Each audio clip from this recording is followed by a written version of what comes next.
1860 with about 70 or more carpenters coming down from Pennsylvania, where the architect was from. And with the help of enslaved workers, they built Longwood in about 18 months. Finished the exterior, pretty much as it is today. We're getting underway with the interior to get it done, but then the Civil War began in April of 1861. Of course, the carpenters stopped their work. Went back up north, leaving Howard and Julia with his unfinished mansion. Well, they left moving to the house anyway. We were very eager to get into the new home, even though the 5 floors above had not been finished. So they moved in, Howard and Julia and children, in 1862 into the basement, which had been finished. And this is died, broke. She said she and the children were living here in poverty for a while. But Julia found a way to make a lot of money. She sued the federal government for war reparations. She wanted to be paid for the devastation brought upon the husband's plantation. So beginning in 1865, as the Civil War was ending, Julia pursued her claims in Washington, D.C., and demanded to be paid $3 million. That's $1865. Right. Today's dollars, that would be about $70 million. That's the value she placed on everything.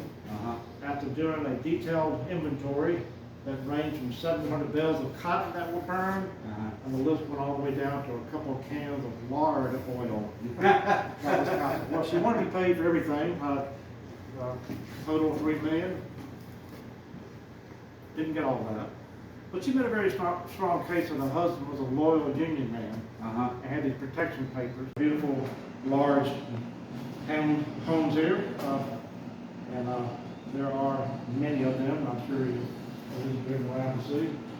Now, among the richest of the cotton planters here in Natchez beside Howler was Julia's uncle John Ruth. That portrait over the fireplace of Mr. Ruth, 1850.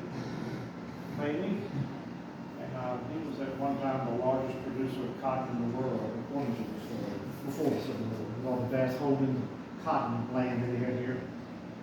What was Mr. Duck for over here? Was he going cotton too? Is that the green? Yes. This plantation his largest plantation were in Tennessee Parish, Louisiana. Okay. About 6 miles from here. I got you. Moving forward to provide a breeze with the diners.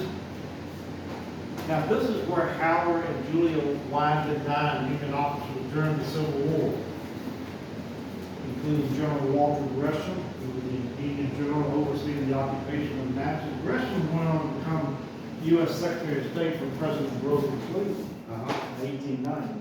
So that's just an aside. But this is not the china they were using. I don't know what happened to all of Julia's china. Okay. Except there's one piece left. And that's china that we have here. This soup tureen dates about 1850. Nobody knows what happened to her china? No, but the rest of the china, the garden club acquired, that closely matched Julia's old Paris china. They did a good job. All made in France in the mid-1800s. Now, as you remember, Mary Ward died in 1939. The house remained largely empty from 1968. They had some tenants and caretakers living here off and on, but the Nuts never had the money to maintain the house. So by 1968, Longwood was dilapidated, in very bad shape. So Did she own the mansion after her husband died? it's remained in family's hands. She did not own her sister lived there. When it burned down, her sister and then her husband, Reverend Stratton, all lived there. Now this was the girl pit. They had 4 daughters, 4 sons. Boys' bedroom there, we're not going to form it through here. But had 4 daughters, including the 2 oldest, painting over the fireplace. 2 oldest daughters, Mary Ruth and Mary Ella. And furniture, we got another commode over here that belonged to the Nuts, not as. After growing up, he expanded the family's cotton planting operation to 5 or more plantations that we know of. Most of the plantations across the river in Louisiana.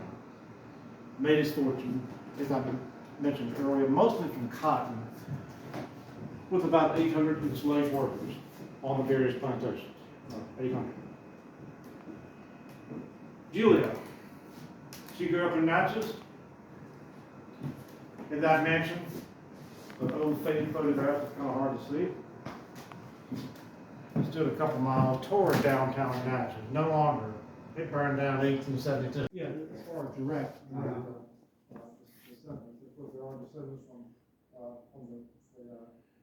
the daughters and the granddaughters and so forth. That's one of the more picturesque views of some of the 90 acres. And they still own all of the 90 acres? It is beautiful out here. Yes, it has remained intact. Is any of the family still living? I mean, or? As far as the Nutt family, there are 50 the main floor. We're right here. These were left just as they were when they left, quit working on it. This is the unfinished main floor. This is the unfinished main floor.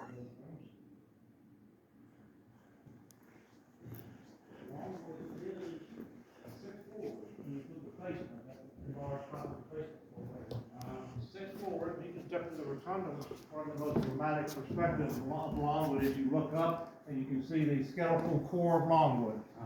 It is unfinished state that will forever remain unfinished. So they have no plans of trying to finish it? I didn't think so. No plans and no money. No money? That's just an integral part of the history, and you know, the general consensus, nobody would want to finish this. That's what makes it interesting, to see these old tools and the way it is. I just wish y'all could let people up there, but it's probably too